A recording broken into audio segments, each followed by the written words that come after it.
Merci pour la puissance. Merci pour la force. Merci pour ton grand amour. Merci parce que tu es Dieu. À toi seul, Papa, la gloire.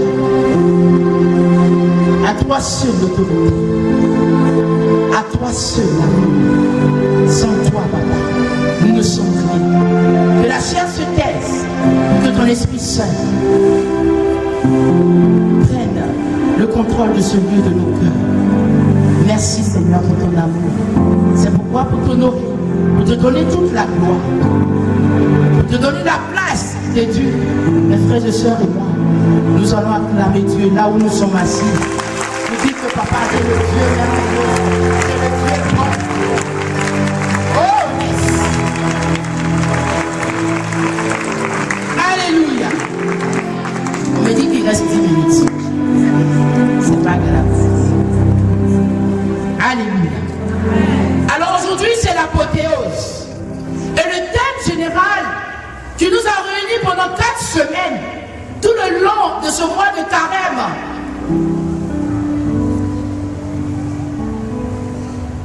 c'est simplement un seul verset qui est tiré du livre de 2 Samuel, verset 22 au verset 38. Alléluia.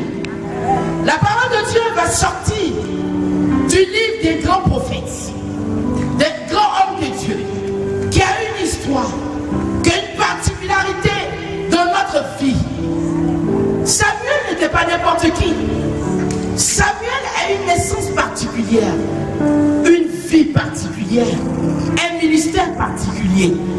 Samuel est né après les pleurs, après la souffrance, après la douleur, l'humiliation d'une femme, d'une grande femme, Anne. Dans Samuel 1, au verset 1 jusqu'au verset 9, Anne, la mère du Samuel, était mariée à un homme qui avait 2 femmes. Et cette femme n'avait pas d'enfant. Elle, nous tous ici qui connaissons l'épouse, leur épouse de Anne. Je peux avoir son nom? Pénina. Et son mari? Elkana. Alors Elkana, qui est le papa de Samuel, avait 2 femmes. Anne, la mère de Samuel, et Pénina, sa épouse. Pénina avait des enfants. Anne n'avait pas d'enfants. Et chaque année, il fallait monter à Silo, comme chaque année, il fallait compatir, merci à Dieu, redescendre, consacrer l'année à Dieu. Et la Bible dit que Anne, chaque année, elle le faisait. Mais une femme qui n'a pas d'enfant, quelque part, c'est un déshonneur. Je dis bien quelque part. Parce que nous, les chrétiens, ça ne nous fait pas grande chose. C'est Dieu qui donne un enfant. Mais dans la tradition, à leur temps, et même jusqu'à aujourd'hui, une femme qui n'a pas d'enfant, c'est une femme qui est humiliée. C'est une femme qui n'est pas honorée. On appelle généralement une femme cimetière. On te dit même que tu n'es pas une femme, tu es un homme. Et c'est cette situation-là que Anne vivait. À chaque fois, il partait à Silo pour dire merci à Dieu. Mais je vous dis, frères et sœurs, souvent il faut bénir nos ennemis, parce que nos ennemis nous font rentrer dans une gloire pas possible. Chaque année, Anne partait à Silo. Chaque année, elle partait dire merci à Dieu. Chaque année, elle se déplaçait. Chaque année, elle partait dire merci à Dieu. Il fallait que sa co-épouse lui dise, toi, Anne, tu n'as pas d'enfant. À chaque fois qu'on va dire merci, à chaque fois qu'on va à Silo, moi, Elkana, je présente toujours un enfant. Mais toi, tu vas avec ta beauté, tu vas avec tes pieds, tu n'as pas d'enfant. Tu n'es rien. Va au cimetière, tu n'as pas d'honneur. La personne que le mari aime, c'est moi, parce que moi, je suis son épouse et je lui donne un résultat. Le résultat de notre amour, c'est un fruit. Le fruit, c'est un enfant. Ça fait des années, tu es avec ton mari, rien ne se passe dans ta vie. Et la co-épouse a commencé à se moquer. C'est quand Elkana, Pénina du moins, a commencé à se moquer, a commencé à humilier, a commencé à insulter, de manière brève, a commencé à rappeler le statut de Anne, qu'elle a pris conscience de son état. Sinon, entre nous, un homme seul ne suffit pas dans un foyer. Il y a les enfants et il y a tout le reste que vous savez. Il fallait qu'elle touche le point faible, le point sensible de Anne pour qu'elle puisse l'élever. Frères et sœurs, il dit nos ennemis, souvent ils nous touchent, ils nous font du mal. Ils pensent qu'ils nous font du mal, mais au fait, ils nous aident à rentrer dans notre gloire. Ils nous aident à percer le ministère, à chercher l'éternel. C'est pourquoi celui qui t'insulte, celui qui se moque de toi, il faut acclamer Dieu parce qu'il est en train de t'aider à rentrer dans la gloire de l'éternel. Alléluia. Et il fallait la moquerie, les humiliations de Pénina pour que Anne se lève et qu'elle dise non. Je vais toujours à Silo, ça s'arrête, c'est bon. Je ne vais plus là-bas. Il fallait que je pleure. Moi, chrétienne, je pensais que c'était une situation que je devais accepter comme ça. Mais un mari seul ne suffit pas. Il fallait qu'elle pleure. Il fallait qu'elle crie. La Bible dit que Anne, elle est dans le temple. Sa manière de parler, de pleurer, on n'a pas entendu les voix. La voix, on n'a pas entendu du moins sa voix. On a vu sa bouche remuer à cause de la douleur, à cause de l'humiliation. Sa co-épouse avait des enfants. Elle n'avait rien. Seigneur, regarde mon cas. Seigneur, regarde ma situation. Il fallait que tu dises quelque chose devant mes ennemis. Il fallait que tu te prononces pour qu'en un seul jour, tu te glorifies dans ma vie. Et Élie qui était là, il dit, mais ma fille là, tous les jours elle vient ici, tous les jours elle vient à l'église, elle est aussi un sacrement, elle vient à l'évangélisation, sa position, sa bouche, sa manière d'être ne m'a jamais choqué. Aujourd'hui, il y a quelque chose qui se passe. Anne, tu as bu. Anne te dit, je n'ai pas bu. Mais ce que je vis, personne ne peut me comprendre. C'est pourquoi quand tu as des difficultés, frères et sœurs, ce n'est pas à tout le monde on parle. On ne se confie pas à n'importe qui. Confie-toi à celui qui peut te faire rentrer quelque part pour avoir une réponse positive. Je dis bien, je n'aime pas les gens. Quand tu veux expliquer ton problème, puis quelqu'un te dit Jacob, il faut le quitter. Oui, je vais perdurer dans ta situation pour te faire prendre conscience de quelque chose. Anne, le prophète dit, ma fille, tu as bu, tu es saoulée. Elle dit, aujourd'hui, je m'as vu saoulée. C'est parce que la détresse a pris mon entraille. Ma fille est mélangée, la douleur a pris ma fille. Il n'a jamais vu sa fille de la sorte. Il ne l'a jamais vu s'exprimer ainsi. Il ne l'a jamais vu dans cette position. Qu'est-ce que tu veux? Un enfant. Il dit maintenant, à la minute, à l'instant T, ta demande te sera accordée. Il fallait qu'une femme se lève.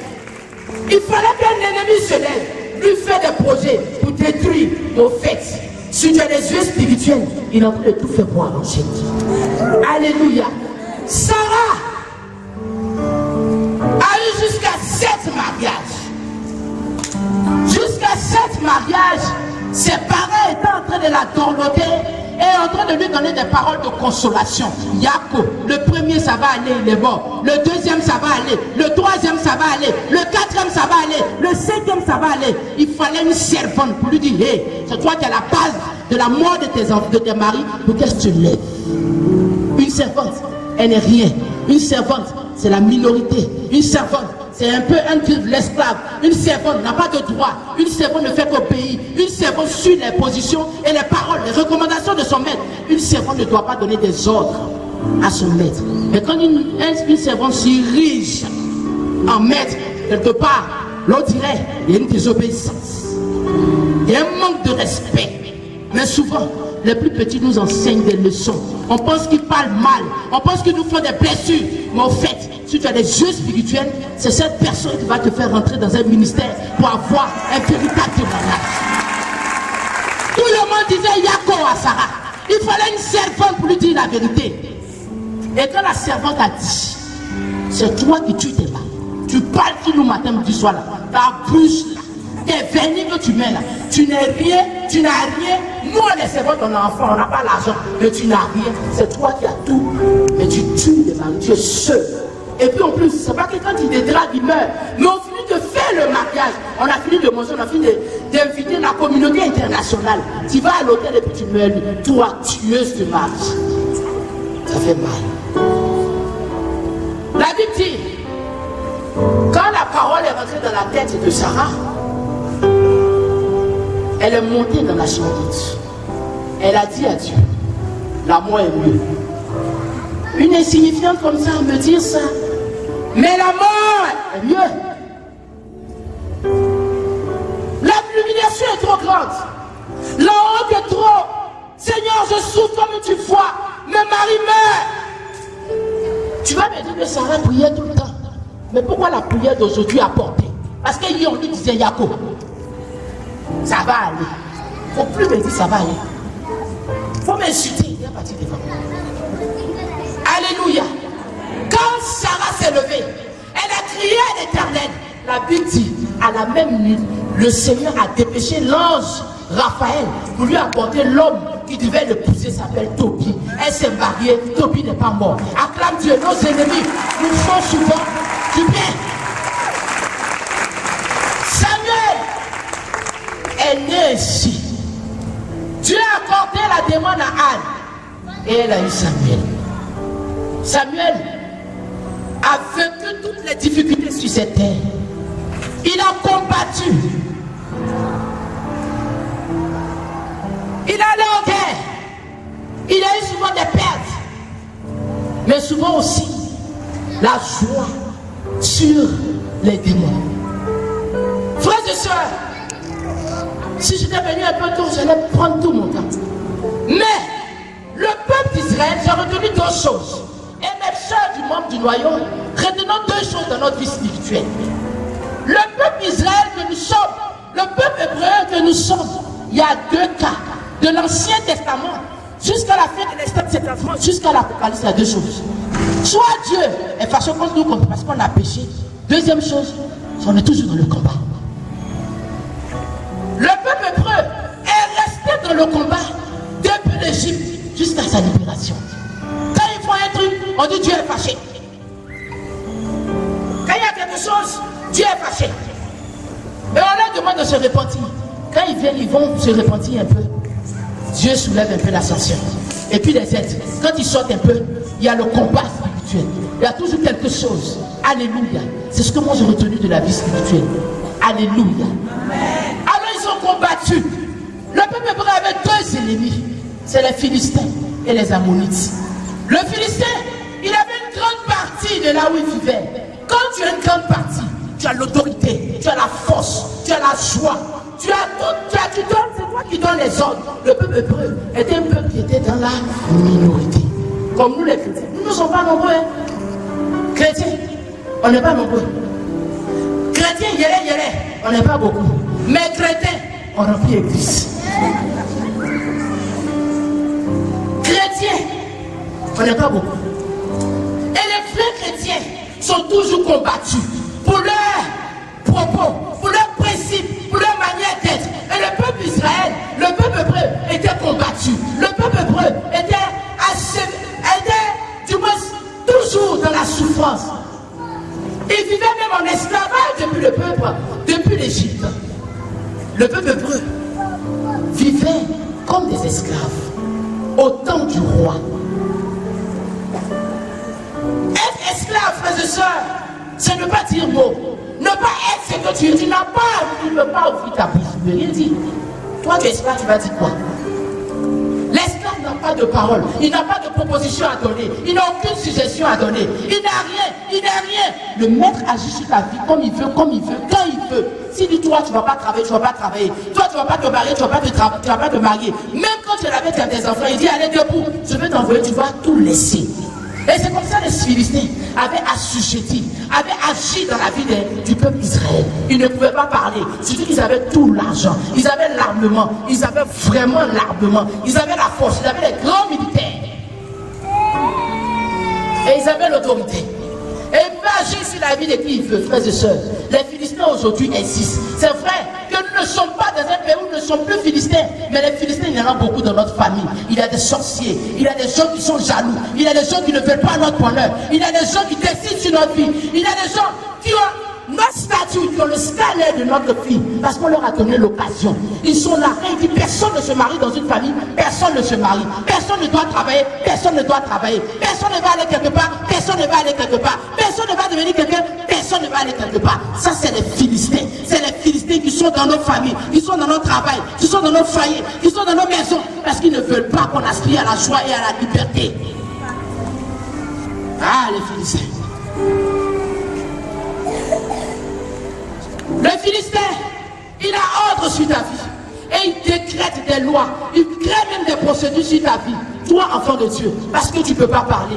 Mais ils ont fait fausse route. Les Ammonites combattaient toujours. Les Ammonites combattaient toujours le peuple hébreu. Et les enfants de Dieu étaient toujours en plein combat. Toujours en plein combat. En train de se battre. Toujours en train de combattre. Aujourd'hui, ils perdent. Aujourd'hui, ils gagnent. Aujourd'hui, ils perdent. Aujourd'hui, ils gagnent. Les sorciers de ton village se moquent de toi. Les gens sont chez eux avec une seule tête, puis décrètent des situations dans ta vie. Et puis ça t'arrive en tant qu'enfant de Dieu parce qu'ils se disent qu'ils ont l'autorité sur ta vie. Voici que Samuel va venir nous rassurer. Parce qu'au milieu de cette souffrance, même quand le peuple hébreu souffrait en Égypte, la Bible dit que triste Dieu a vu la souffrance et les gémissements, les pleurs, la souffrance, la honte, l'humiliation de son peuple. Il a dépêché un prophète, il a dépêché Moïse pour conduire son peuple vers la terre promise, enlever son peuple dans la souffrance et la conduire vers la terre promise. Aujourd'hui, frères et sœurs, quand je lis la parole, le thème général de ce séminaire sur le combat spirituel, mon âme se réjouit et je suis content parce que la Bible dit vrai. Aujourd'hui, Samuel nous dit,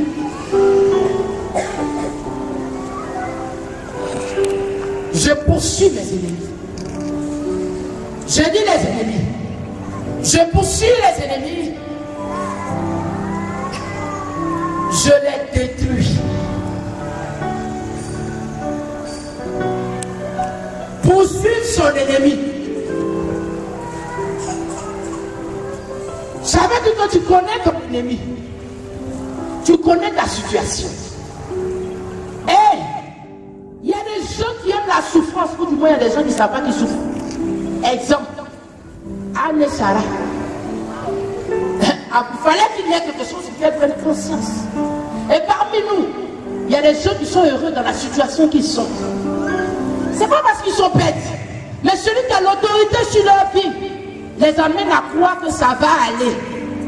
Et tu as prié 1 an, 2 ans, 3 ans, tu es dans ça va aller. On ne voit pas le résultat de ça va aller. Ça veut dire qu'il faut commencer à prier pour voir au fait qui est ton ennemi. Quand la servante a dit c'est toi qui tues, il fallait que Sarah prie pour qu'elle sache que c'est un démon qu'on appelle Asmodée qui la fatigue. Si tu ne pries pas, si tu ne cherches pas, qui est ton ennemi? Tu ne rentres pas dans ton ministère, dans le ministère. Tu ne demandes pas à Dieu. Mais la situation que je vis, qui est en bas? Dieu parle toujours. Il est là-haut. Et il parle. Salomon enseigne beaucoup de choses. Parce qu'il sait qu'au bout, il va toujours se bloquer. Donc il faut connaître son ennemi. Et pour poursuivre son ennemi, il y a plusieurs manières de courir. Il y a courir vite, il y a courir lentement. Et puis, il y a marcher. Mais comme c'est pied, c'est courir. Quel est ton ennemi? Qui est ton ennemi? Qui est derrière ce que tu vis? Quel est le Philistin qui vit derrière ta situation? Qui t'empêche de prier? Qui t'empêche de te marier? Qui t'empêche de travailler? Qui t'empêche de suivre et de faire l'œuvre de Dieu? Parce que souvent, on est étouffé. Demandez aux servantes.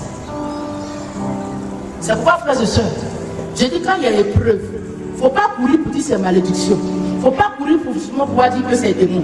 Il faut t'asseoir pour réfléchir. L'épreuve que je vis là, elle vient d'où? C'est démoniaque ou c'est le Seigneur qui m'inflige, qui me donne simplement un exercice? Si c'est exercice, là tu marches doucement. Tu cours doucement comme ça. Mais quand c'est voici qu'il y a une dent au village, c'est pas car tu apprends. Tu vas courir toi seul, de ta touche à ta touche, et tu vas mourir, c'est tout. Donc il faut connaître ses ennemis, les poursuivre, poursuivre un ennemi, frères et sœurs. Je vous ai juste donné des exemples. Il y a couru doucement, il y a couru fort, mais poursuivre un ennemi, frères et sœurs, c'est demeurer dans une prière constante, dans une persévérance absolue. On ne poursuit pas un ennemi en un jour. On ne le poursuit pas en une semaine.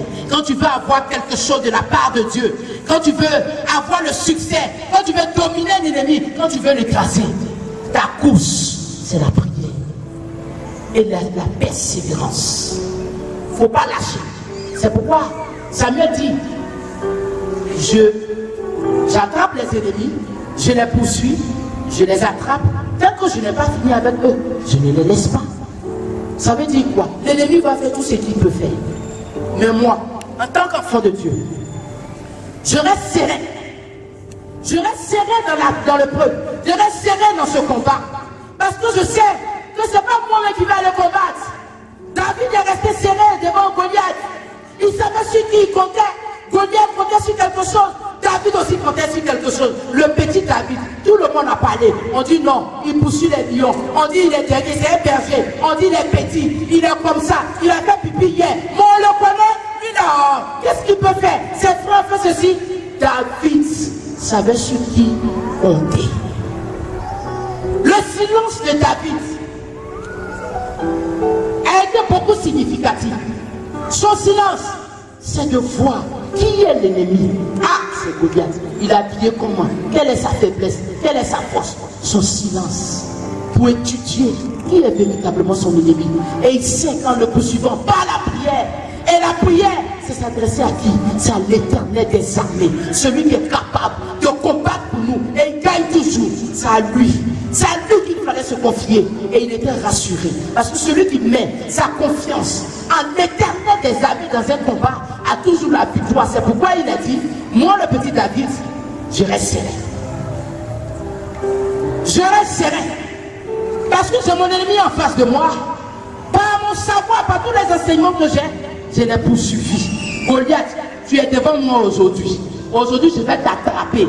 Tant que je n'ai pas pris ta tête pour faire une bonne photo, personne ne va croire que le Dieu que j'ai est plus fort que toi. C'est comme ça, mon frère. Quand tu vas comprendre ce message, tu vas te lever à partir d'aujourd'hui. Tu ne vas plus donner d'occasion au soleil, Tu ne vas plus donner d'occasion à l'aspissement et à la fatigue. Mais tu vas attraper ton ennemi, tu vas lui dire, tant que moi, je ne rentre pas dans mon mariage, c'est toi qui meurs ou c'est moi qui me marie. Hé, tu es jaloux de qui? Acclame Dieu, c'est de toi que je parle.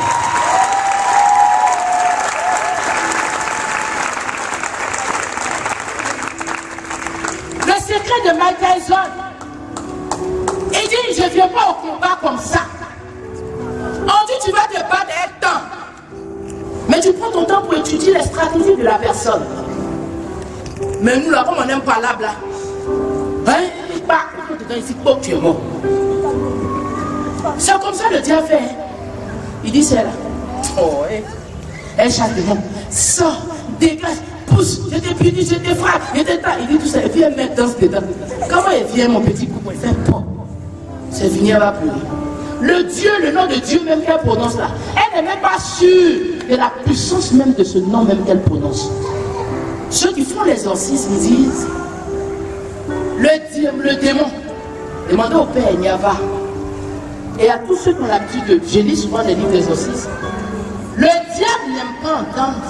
Il a peur de deux choses. On dit, sors au nom de Jésus. Il s'en va. Mais il y a des gens qui disent, là, sors au nom de Jésus.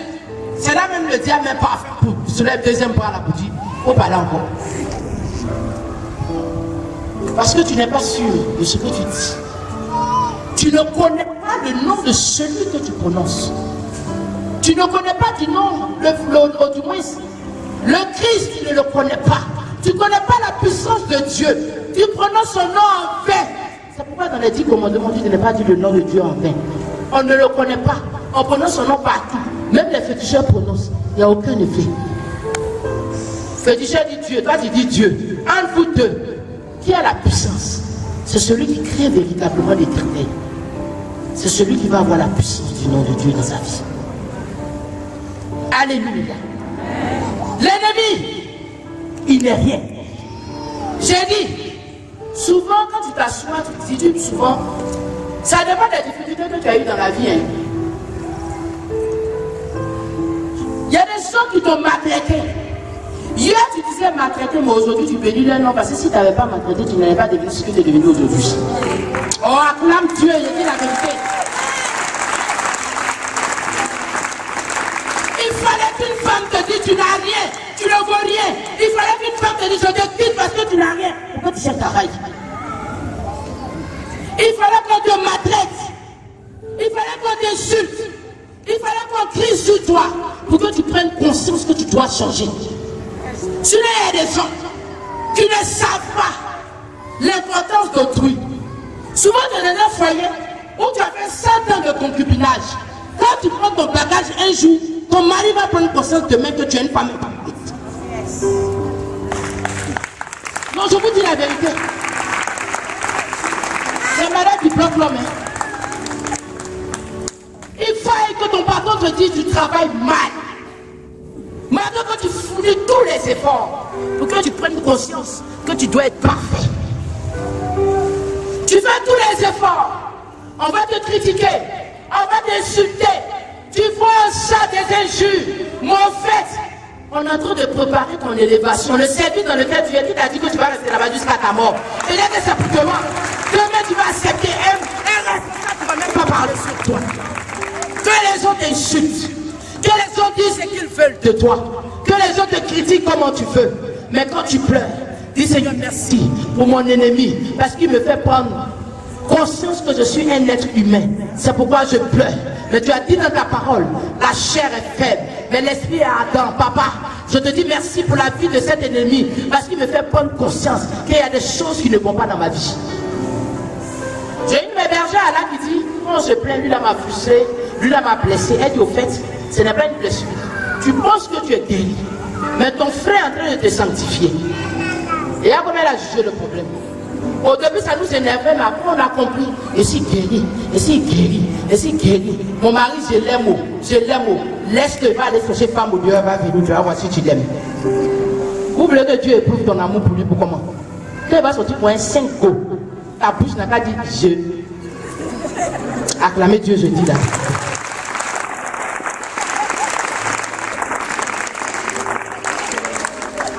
Demain, quand les gens vont se moquer de toi, parce que tu as tous les diplômes et puis tu n'as pas de travail. Quand demain tu vas avoir travail là, tu vas prendre travail là comme eux. Sans descendre à minuit, tu vas descendre à minuit. Tu vas respecter le travail. Parce qu'aujourd'hui, regardez un peu dans nos bureaux. Personne ne respecte l'être humain. Parce que chacun sait comment il est rentré. Quand tu sais que tu as prié pour avoir ton travail là, même quand on insulte ton papa et ta maman, tu dis merci.